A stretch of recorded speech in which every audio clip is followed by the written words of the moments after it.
오늘 이 금요일 저녁에도 하나님의 크신 은혜와 사랑이 함께한 모든 성도들 가운데 동행하시고 역사하시기를 주님의 이름으로 간절히 축원을 드립니다. 우리가 살아가는 이 세상은요, 뭐랄까 조금은 위험한 세상 가운데 살고 있다라고 이렇게 얘기해도 과언이 아닐 것 같습니다.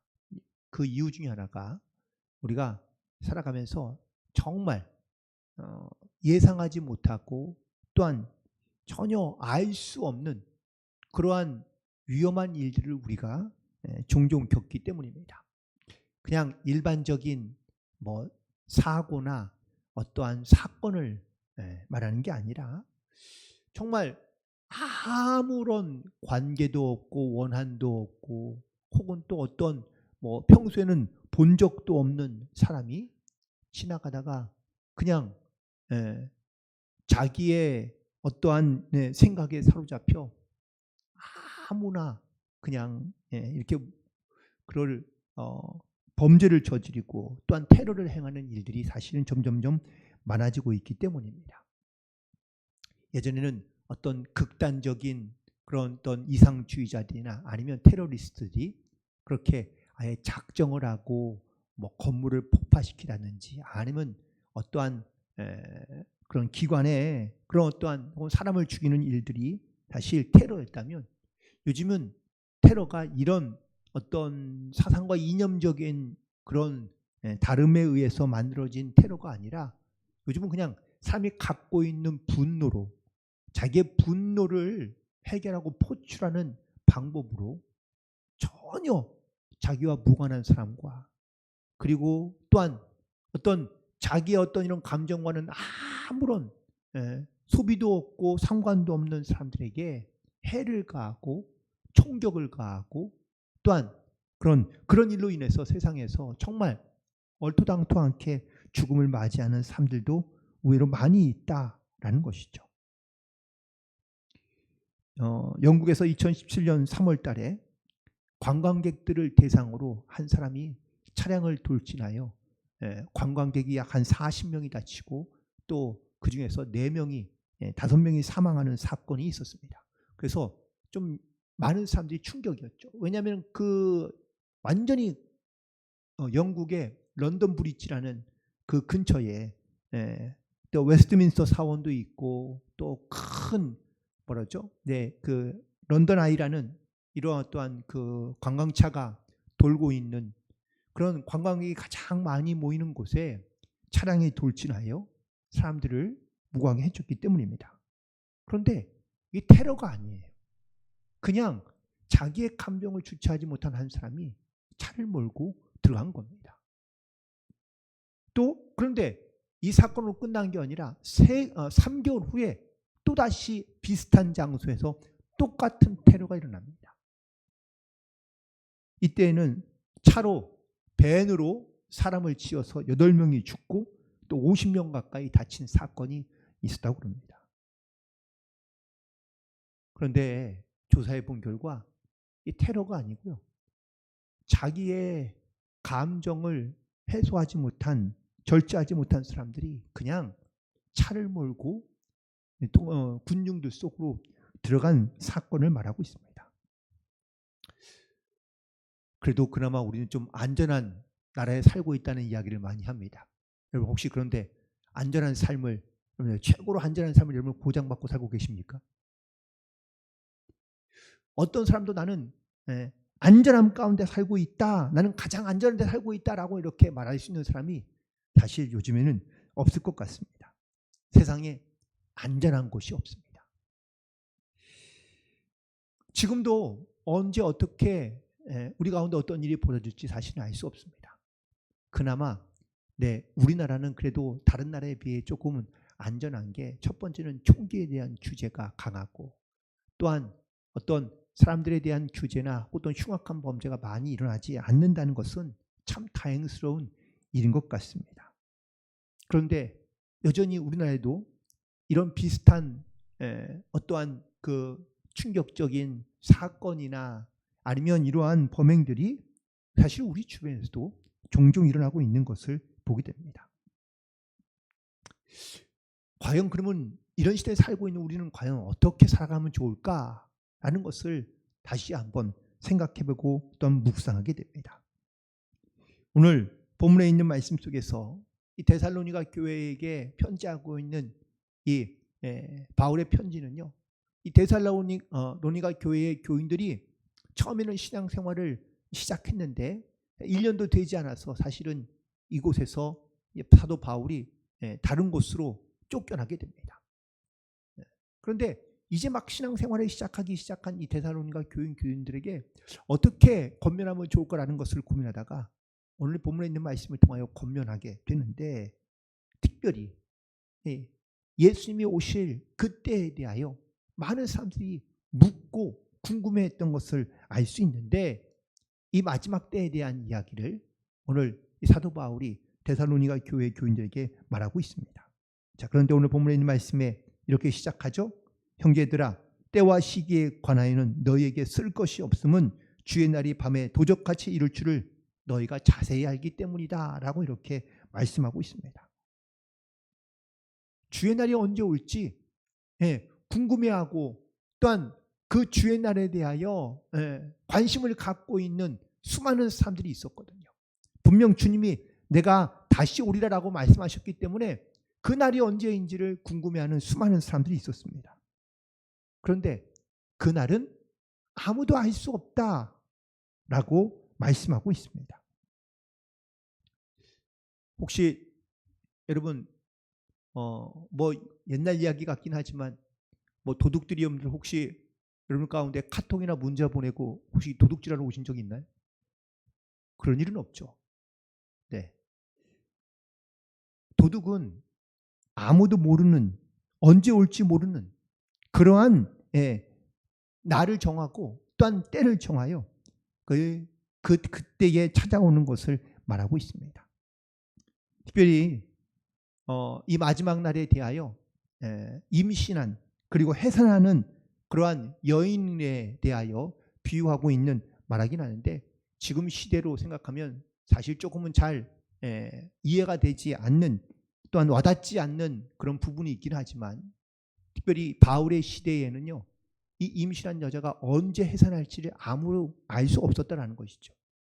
지금도 가끔 뭐 뉴스나 아니면 어떤 사건을 보면 가끔 임신했던 사람들이 애를 낳는 곳이 뭐 가는 차 안에서 아이를 낳기도 하고 뭐 비행기 안에서 아이를 낳았다는 그런 기사도 보기도 했습니다. 또 어떤 경우에는요, 심지어 아이를 화장실 가서 낳고 그리고 사실 그 아이를 버리고 엄마는 파티를 계속해서 했다는 그러한 기사도 본 적도 있습니다. 여러분, 내가 임신하여 애를 해산할 것 같은데, 그러면 해산하기 전에는 분명히 뭐가 있죠? 징조가 있죠. 진통이 옵니다. 뭐 그걸 가진통이라고 얘기하기도 하고 뭐 그러긴 하는데, 그런 진통을 느끼게 되면 그러면 아기 엄마는 이제 해산할 때가 왔나 보구나라는 것을 알고 미리 준비하게 되죠. 그런데 아기 엄마는 에이, 이건 아무것도 아니야. 그냥 지나가는 걸 거야. 괜찮아. 나는 괜찮아. 라고 이렇게 생각하며 그 오는 진통을 그냥 뭐랄까요? 버려두고 기억하지 않고 혹은 또 무시하고 있으면 애 낳을 때가 언제인지 전혀 알 수 없다라는 겁니다. 우리가 이 땅을 살아가고 있지만 정말 우리가 주님 오실 날을 우리가 기대하고 있는지, 혹은 주님이 오실 날이 언제인지 과연 우리는 알 수 있을지, 사실 아무도 주님이 오실 날을 알 수 없습니다. 이 말은 결국 주님이 오실 날을 우리는 평소에 잘 준비하며 살아가야 된다라는 것을 말씀하고 있습니다. 그런데 믿음의 공동체 가운데 왜 이렇게 주님의 오실 날에 대한 준비가 필요할까? 그 이유가 오늘 본문에 등장하게 되는데, 바로 첫 번째 이유는 바로 4절에 있는 말씀입니다. 4절 말씀 보면 형제들아, 너희는 어둠에 있지 아니하며 그날이 도둑같이 너희에게 임하지 못하리라.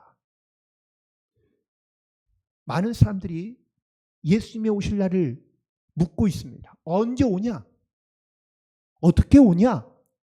라고 묻는데 바울은 좀 엉뚱한 대답처럼 들리는 오늘 본문에 있는 말씀으로 이 문제에 대한 해답을 풀어가고 있는데, 그건 바로 너희들이 어둠에 있지 아니하면, 그러면 너희들이 바로 도둑같이 임하는 그 주님의 날을 너희들이 알게 될 것이다 라고 말씀하고 있습니다.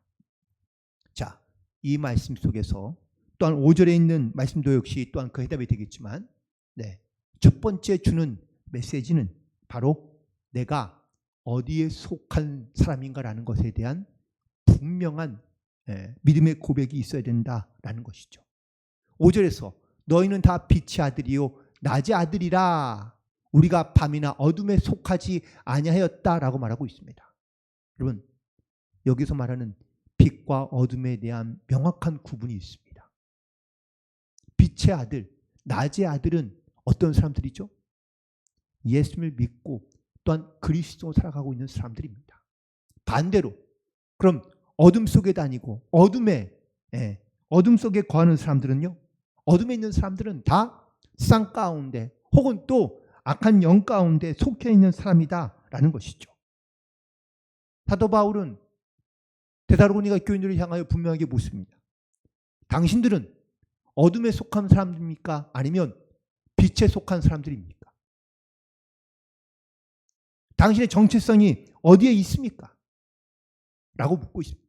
내가 만약 빛의 아들이요 낮의 아들로 살아가고 있다면 주님이 언제 오실지 우리는 늘 항상 깨어서 기대하며 소망하며 또한 기다릴 수 있다라는 것이죠. 하지만 어둠에 있다면, 또한 어둠에 속해 있다면 하나님이 언제 오실지 알 수 없다라고 말하고 있는 겁니다. 그래서 두 번째 이 말씀의 핵심적인 주제는 바로 6절에 있는 말씀입니다. 그러므로 우리는 다른 이들과 같이 자지 말고 오직 깨어 정신을 차릴지라 라고 말하고 있습니다. 중요한 것은 깨어 정신을 차리고 있어야 한다 라는 말씀과 본문으로 이 질문에 대한 해답을 던지고 있는 것이죠.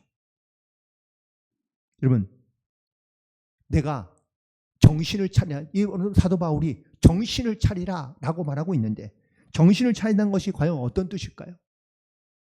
잠에서 깨거나 아니면 바짝 내가 집중하는 것을 정신을 차렸다라고 말하는 것이 아닙니다. 여기서 말하는 것은 맑은 정신, 깨끗한 정신으로 살아가고 있는 것을 의미하는 표현입니다. 특별히 내가 빛의 아들로 또한 빛의 자녀로 낮의 아들로 내가 이 땅 가운데 살아간다는 것은 맑은 정신, 깨끗한 정신, 다시 말해 내가 죄악 가운데 속하지 아니하고 늘 항상 하나님의 말씀과 은혜 가운데 자기의 삶을 절제하고 다스리며 살아가는 사람이 바로 낮의 아들, 빛의 아들로 살아가는 성도이라는 것을 말씀하고 있는 겁니다. 우리가 하나님의 말씀으로 자기를 잘 다스리고 절제하지 못한다면 우리는 세상 가운데서 정신을 차릴 수가 없다라고 말하고 있는 겁니다. 예수님께서 40일 동안 금식 기도를 하시고 계셨고요. 40일 금식이 끝나고 난 다음에 허기가 졌는데 이 허기진 예수님을 찾아와서 사단이 시험합니다. 그런데 세 가지를 시험하잖아요. 그런데 세 가지의 시험에 여러분 공통점이 뭔지 아세요? 이 세 가지 예수님을 시험한 세 가지 시험의 공통점이 뭘까요?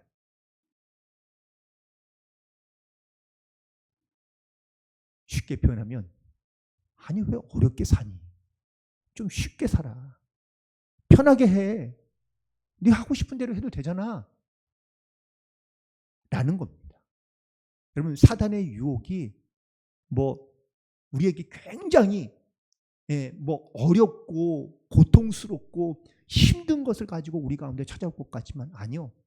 사단의 유혹은 항상 우리에게 내가 가장 하기 싫거나 아니면 가장 쉽게 하거나 고생하는 것을 원치 않으니 조금 편하게 해라. 쉽게 살아가라. 너무 어렵게 살지 말라라고 유혹한다는 사실입니다. 예수님, 네가 만약에 하나님의 아들이면 넌 능력이 있잖아. 야, 돌을 떡으로 바꿔서 보고. 이게 어려운 일인가요? 쉬운 일이라는 겁니다. 편한 방법이 있는데 왜 이렇게 어렵게 사느냐라고 묻고 있는 질문입니다. 야, 너 하나님의 아들이잖아. 네가 높은 곳에 떨어지면은 천사가 받쳐줄 거 아니야. 뭘 두려워해? 편하게 살아. 쉽게 살아. 어렵게 살지 마. 라고 유혹하면 우리는 고민하기 쉽습니다. 아, 그럴까? 그렇게 해볼까? 이런 유혹에 넘어가기 쉽다라는 것이죠. 우리의 생각이, 우리의 마음이 이렇듯 잠들어 있거나 깨어 있지 않으면 이런 유혹과 미혹에 빠지기 쉽다라는 겁니다. 특별히 정신을 차리지 않으면 자기 안주에 빠지기 쉽습니다. 편안함에 안주하기 쉽습니다. 그러니 정신을 차린다는 것은 이런 편안함에 혹은 익숙함에 안주함에 자기를 그냥 내려놓는 것이 아니라 자기 스스로를 깨우는 겁니다. 자기 스스로 절제하고 또한 이런 편안함을 스스로가 거부하고 내 삶의 목적은 편안함에 있는 것이 아니라 안주함에 있는 것이 아니라 하나님을 기쁘시게 하는 것이다 라고 말하며 그 하나님 앞에 온전히 나아가는 것을 의미합니다.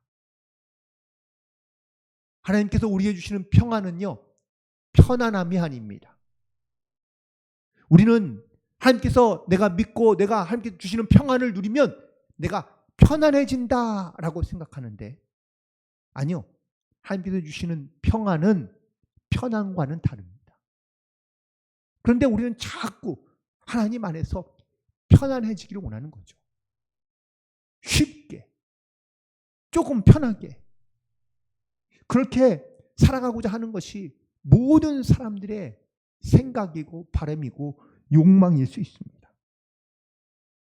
그러나 하나님은 오히려 우리에게 너희는 깨어 정신을 차리고 그리고 하나님을 바라보며 내가 어디에 속한 사람인지를 분명히 하며 살아가라고 우리 가운데 말씀하고 있는 것입니다. 참 아이러니한 것은 우리가요 편안한 삶을 추구하며 살기 시작하면 시작할수록 우리가 더 편안해질 것 같지만 아니요. 그 편안함에 익숙해지고 또한 그 편안함에 노예가 되어 살기 쉽다는 거죠. 또한 8절에서 보면 우리는 낮에 속하였으니 정신을 차리고 믿음과 사랑에 호심경을 붙이고 구원의 소망의 투구를 쓰자라고 이렇게 말하고 있습니다. 여기서 또다시 한번 정신을 차리라라고 반복해서 강조하고 있는데요. 여기서는 또 특별하게 믿음과 사랑에 호심경을 붙이고 구원의 소망의 투구를 쓰자라고 이야기합니다. 여러분 보세요. 호심경이 뭐예요? 가슴에 붙이는 갑옷 같은 거예요. 투구도 있어요. 자, 그럼 보세요. 이 호심경과 투구는 어떤 사람이 사용하는 거죠? 일반 사람들이 사용하는 건가요? 아니요. 군인들이 사용하는 겁니다. 다시 말하면 내가 낮에 속하였으면 이 낮에는 정신을 차려야 되는데 이 정신을 차릴 때 우리가 어떠한 자세를 가지고 살아가야 되냐? 군인의 자세를 가지고 살아가야 한다는 것을 말씀하고 있는 겁니다.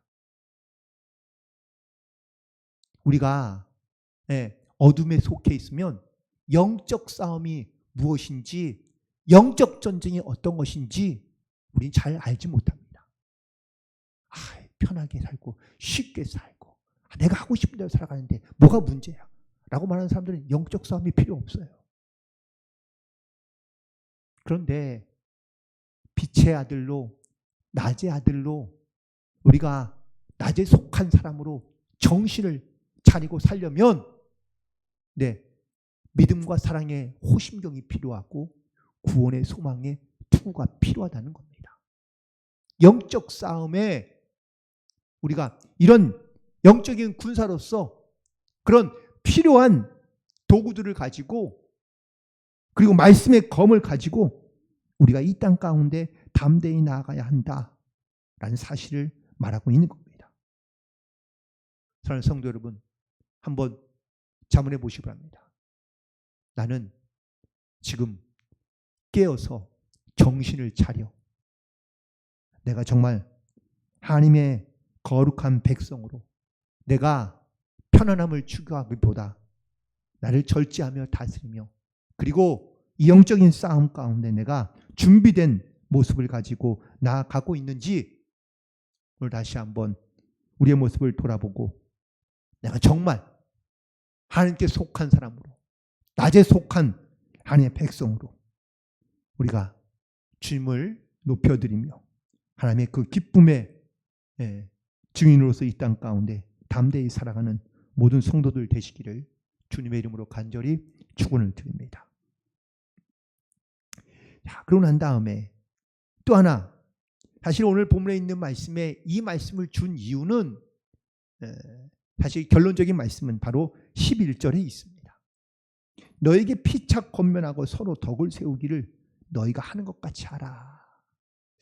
데살로니가 교회가 사실 이 마지막 때에 대한 질문과 혹은 또 관심을 그 시대에 살아가는 사람들이 다 그랬지만 교회의 공동체가 어떠한 공동체가 되었으면 좋겠느냐라는 것을 생각할 때에 사도 바울은 너희가 피차 권면하고 덕을 세우는 그런 공동체가 되었으면 좋겠다라고 이렇게 말하고 있는 것이죠. 자, 그렇다면 이 피차 권면하며 덕을 세우는 공동체의 모습은 어떤 모습일까요?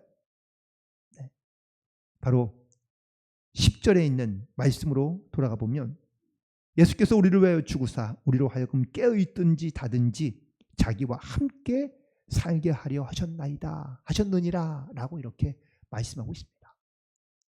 우리가 자든지 깨든지 간에 하나님 우리 가운데 늘 함께 하신다라는 이런 분명한 영적인 고백과 또한 이 믿음의 고백을 가지고 살기를 바로 원하고 또한 소망하고 있는 것을 보게 됩니다. 여러분들 CCTV 요즘 얼마나 많습니까? 그렇죠? 네, 요즘에는 뭐 홈캠이라고 그래가지고 집에도 뭐 아주 뭐 이렇게 뭐 CCTV를 많이 달아놓고 사시는 분들이 많이 있습니다. 저희 교회에도 CCTV가 약 한 30개 가까이 20몇 개 정도 있는데 다 곳곳을 다 비추고 있는데요. 그런데 여러분들 왜 이렇게 우리가 이 CCTV를 다 뭐 확인해보고 혹은 켜놓고 있는 걸까요? 네, 안전하게 하기 위해서입니다. 무엇보다도 성도들의 안전을 가장 먼저 생각하기 때문인데 그런데 원래 이 CCTV는 관리하는 사람들만 보게 돼 있거든요. 물론 모든 분들에게 공개할 수도 있지만 어려운 것도 아니지만 사실은 모든 걸 다 보는 것보다는 그래도 관리자들이 사실은 이 CCTV를 보고 안전을 체크하는 경우들이 많이 있습니다. 그런데 요즘 세상은 참 어려운 세상, 힘든 세상이 된 것 중에 하나가 요즘 우리가 보고 있는 이 CCTV나 홈캠이요 해킹을 당해가지고 다른 목적으로 사용하고 있다는 그런 보도를 뉴스를 제가 본 적이 있습니다. 그래서 정말 요즘 세상은 오히려 너무 CCTV가 많은 세상 가운데 살다 보니 사실 이 CCTV가 우리의 모든 사생활을 다 통제하고 있고 혹은 바라보고 있다는 것을 생각하면은 이거 별로 이렇게 조금 마음에 찝찝하다라는 생각을 들 때가 있습니다. 우리가 안전을 위해서 또한 우리 어떤 이러한 그 보호를 위해서 사실 이 보안 시스템을 잘 갖추며 살아가는 것이 사실은 우리가 안전하다고 생각을 하는데, 여러분 정말 최고의 안전한 보안 시스템은 뭔지 아세요? 예수님이 나와 함께 하신다는 사실을 믿고 살아가는 겁니다. 물론 이거는 신앙적인 복음적인 어떠한 해석이지만, 정말 주님이 나와 뭐 자든지 깨든지 내가 뭘 하든지 항상 나와 함께 하신다는 이 믿음의 고백이 있다면 과연 우리가 어떻게 이 땅 가운데 살아가게 될까라는 것을 다시 한번 돌아보게 됩니다. 사도 바울은 그래서 데살로니가에 있는 교인들에게 정말 너희 안에 하나님이 계시는지를 확인해라. 자든지 깨든지 간에 너희들이 빛에 있는 어둠에 있든지 간에 하나님이 함께 하신다는 사실을 너희들이 정말 믿음으로 고백하고 있느냐라고 묻고 있는 거예요. 우리도 우리 스스로에게 물어보시 바랍니다. 내가 정말 자든지 깨든지 내가 빛 가운데 있든 어둠 가운데 있든지 내 상황과 모든 일들 속에서 정말 하나님이 나와 함께 하신다는 것을 내가 믿음으로 고백하고 있느냐. 또한 하나님이 나와 함께 하신다는 것은 나를 위하여 우리를 구원하기 위하여 죽으신 그 하나님의 크신 사랑으로 말미암아 우리를 주님께서 도우시고 계신다, 함께하고 계신다는 사실을 우리 가운데 말씀하고 있는데, 너희들이 이런 믿음의 고백을 가지고 살아가고 있느냐라는 것을 묻고 있습니다. 이렇듯 주님이 나와 함께 하신담을 믿는다면, 그러면 11절에 있는 말씀처럼 너희가 피차 권면하며 서로 덕을 세우기를 너희들이 하는 것 같이 하라라고 이렇게 말씀하고 있는데요. 여기서 덕을 세운다는 것, 서로 덕을 세운다는 것은 첫 번째로 바로 하나님의 말씀을 붙들며 살아가는 것을 의미하고 있는 겁니다. 특별히 서로에게 피차를 권면하는데 어떤 덕을 세우면 좋을까? 하나님의 말씀을 권면하고 하나님의 말씀으로 서로 칭찬하며 하나님의 말씀으로 서로 하나가 되는 이러한 그 말씀의 공동체를 만들어가는 것이, 이것이 가장 건강한 믿음의 공동체이며, 또한 서로를 세워갈 때 하나님의 말씀으로 권면하며 세워가는 것이, 이것이 가장 좋은 권면인 것을 알 수 있기 때문입니다. 또한 두 번째, 서로 덕을 세울 때 그리스도 예수 안에서 한 형제이며 자매임을 깨닫고 서로가 하나가 되어 너희가 하나가 되는 것처럼 하라라고 말씀하고 있는 것을 보게 됩니다. 요즘 사람을 대하면서 혹은 남에 대한 이야기를 우리가 좀 많이 하는데, 우린 주로 남에 대한 이야기를 하면 좋은 말보다는 좋지 않은 말이 많이 나올 때가 많이 있습니다. 피차 덕을 세운다는 것, 서로 덕을 세운다는 것은 여러분 그냥 되는 게 아닙니다. 남들을 흉보고 혹은 남에 대해서 좋지 않은 말을 하는데 과연 피차의 덕을 세울 수 있을까? 하나님의 말씀으로 그들과 함께 덕을 세워간다는 것은 바로 선한 말로, 좋은 말로, 아름다운 말로, 특별히 그리스도 안에서 한 형제 되어 한 믿음으로 살아가는 그러한 믿음의 공동체를 이루기 위해서는 서로에게 꼭 필요한 말, 좋은 말, 아름다운 말로, 선한 말로 함께 덕을 세워가야 한다라는 것을 의미하고 있는 말씀입니다.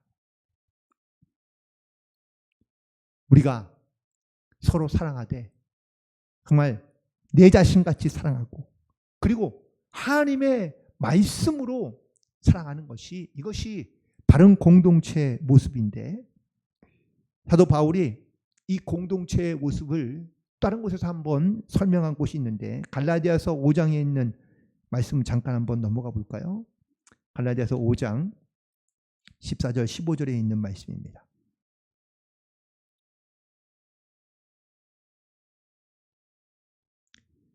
갈라디아 5장 14절 15절 제가 읽겠습니다. 온 율법은 내 이웃 사랑하기를 내 자신같이 하라 하신 한 말씀에서 이루어졌나니 만일 서로 물고 먹으면 피차 멸망할까 조심하라 라고 말씀하고 있습니다. 자, 율법의 하나님의 말씀은 내 이웃을 사랑하는 것을 내 자신같이 하라 라고 말씀하셨는데, 이 말씀을 지키지 않으면 어떻게 된다고요? 서로 물고 뜯고 먹으며 서로를 욕하다가 결국 어떻게 된다고요? 서로 피차에 멸망하는 것밖에 없다라는 것이죠. 그래서 그런 믿음의 공동체 안에서는 이렇듯 서로를 사랑하며 서로를 피차 권면하고 덕을 세우기를 힘쓸 때 그 공동체가 건강해지며 아름다울 수 있다라는 것을 말씀하고 있습니다. 우리는 한 교회 공동체 안에서 함께 신앙생활을 하고 있는 내 믿음의 형제 자매들입니다. 그런데 물론 이 교회 안에 여러 가지 많은 어떤 영적인 관심사들이 다를 수 있습니다. 그런데 아마 바울 시대의 가장 큰 관심사 중에 하나는 주님이 언제 오실까라는 관심사였던 것 같습니다. 그 일로 인하여 많은 이단과의 영적인 싸움도 있었고 또한 서로 간에 다른 어떤 영적인 해석으로 인하여 파가 갈라지기도 했습니다. 그러나 정말 중요한 것은 내가 하나님의 백성으로 그리고 내가 정말 어둠에 속한 자가 아닌 하나님께 속한 자로서 내가 이 땅 가운데 살아가고 있는가라는 것을 먼저 확인해 보라고 오늘 본문에서 사도 바울은 권면하고 있고요. 또 특별히 오늘 본문에서 정말 우리가 깨어 있어 정신을 차려 하나님의 거룩한 믿음의 영적인 군사로서의 사명과 본문을 잘 감당하지 못한다면 우리가 영적인 싸움 가운데 패할 수밖에 없음을 권면해 주고 있습니다. 그리고 더불어 믿음의 공동체 안에서 서로 피차 권면하며 덕을 세우기를 바로 너희가 하는 것 같이 하라 라고 권면했던 이 믿음의 권면은 데살로니가 교회를 건강하게 세우기 원하는 사도 바울의 마음과 하나님의 마음이 그 안에 담겨져 있는 줄로 믿습니다. 어쩌면 사도 바울의 마음이 하나님의 마음이고 또한 오늘 저도 이 자리에서 여러분에게 드리는 그런 마음이기도 합니다. 우리가 예수 그리스도를 믿고 따르는 주님의 제자로서 서로 권면하며 격려하고 덕을 세우며 그리고 내가 영적인 하나님의 거룩한 백성으로 어떠한 모습과 어떠한 자세를 가지고 이 땅 가운데 살고 있는지를 다시 한번 돌이켜보고 주님의 거룩한 사명자로서 그 사명을 잘 감당하며 또한 든든한 교회를 거룩하게 세워갈 수 있는 복된 성도들이 되기를 주님의 이름으로 간절히 축원을 드립니다. 기도하시겠습니다.